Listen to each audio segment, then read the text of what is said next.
Greater Hyderabad 3 కార్పొరేషన్లుగా మారనుంది. 150 డివిజన్లతో ఒక corporation, మున్సిపాలిటీలు, కార్పొరేషన్లతో మరో 2 కార్పొరేషన్లుగా చేసేందుకు ప్రభుత్వం సిద్ధమవుతోంది. ఫిబ్రవరి 10తో ప్రస్తుత బల్దియా పాలక మండలి గడువు ముగియనుండడంతో ఆ తర్వాత ఏ క్షణమైనా గ్రేటర్ ఎన్నికలు జరిగే అవకాశం ఉంది.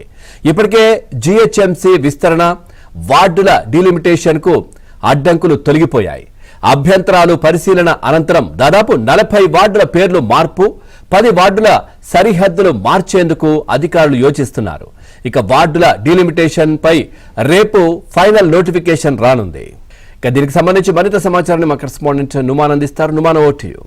జీహెచ్ఎంసీని 3 కార్పొరేషన్లుగా చేసేందుకు రేవంత్ రెడ్డి సర్కార్ కసరత్తు ప్రారంభించింది. మొత్తం 150 డివిజన్లతో గతంలో ఉన్నటువంటి జీహెచ్ఎంసీని యథావిధిగా కొనసాగిస్తూ ఇక కొత్తగా కలిపినటువంటి ఓఆర్ఆర్ లోపల బయట ఉన్నటువంటి 27 మున్సిపాలిటీలు, మున్సిపల్ కార్పొరేషన్లకు సంబంధించి రంగారెడ్డి జిల్లాకు సంబంధించినటువంటి ఒక కార్పొరేషన్, మేడ్చల్ జిల్లాకు సంబంధించినటువంటి మరో కార్పొరేషన్ కూడా ఏర్పాటు చేయలే విధంగా ఇప్పటికే ఇటు ప్రభుత్వం ప్లాన్ చేస్తున్నటువంటి పరిస్థితి.